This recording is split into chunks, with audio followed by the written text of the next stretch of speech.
just finished up my Sunday morning jog, and my husband calls it yogging with the soft J, and if you know the movie that references, good for you.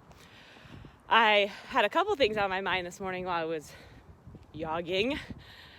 First thing was, what really makes a warm-up a good warm-up, and how I wanted to share that with the group fitness community, in my opinion.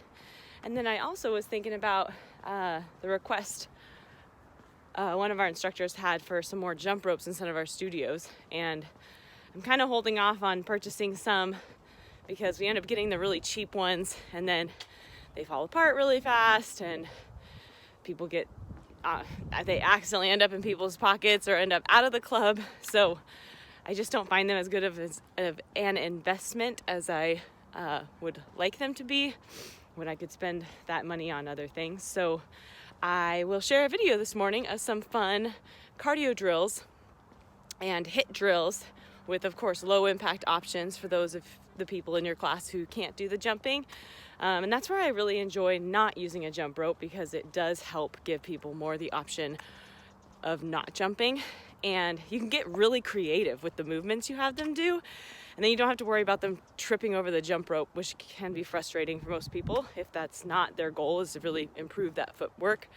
So I'm going to share those videos of some exercises, but let me go back to the warm-up idea. And really it stems from taking some classes recently and seeing they're definitely high intensity classes, and I understand that, and that the instructors want to, get into the hardcore workout as soon as possible.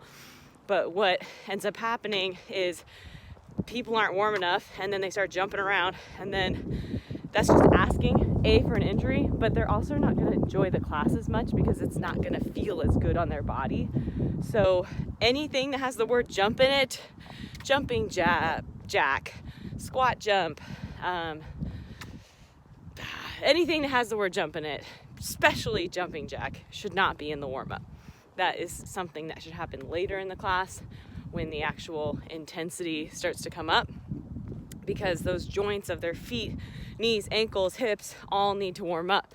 So instead of a jump, a really good warm-up exercise would be like a squat, and even asking them to go a little higher than their normal depth so that those hips can warm up. And then I love doing like hip rotations where they bring their knee out to the side or knee forward to really open up that hip and lubricate the joint before they jump. Ankle rolls are great, something to warm up the joint without creating impact. And those exercises only need to happen for about 5 to 7 minutes before you start to introduce the jump. And before you jump into jumping jacks, a good idea would be to start with just like jogging in place, especially if it's a kickboxing class, doing some like boxer shuffles or just that boxer, jog just in one place, kind of moving the feet a little faster. So slowly building into the jumping is important. So when you see these exercises I'll share in a little bit, make sure you're warming them up properly before these exercises happen. So I hope you enjoy them. I definitely don't think I'm going to be able to come up with on the fly like all of the ones I can think about. So maybe I'll follow up this video with more, but I'll just get it done out here in the cold. And it was really fun to run in the cold this morning. It's dry. There's some cloud cover, so it's not horribly cold, but it's definitely chilly. So I have to show you too, though. Love this new sweater I got at Athletics yesterday. It makes me feel like Princess Leia when I put the hood up. Anyway, enjoy.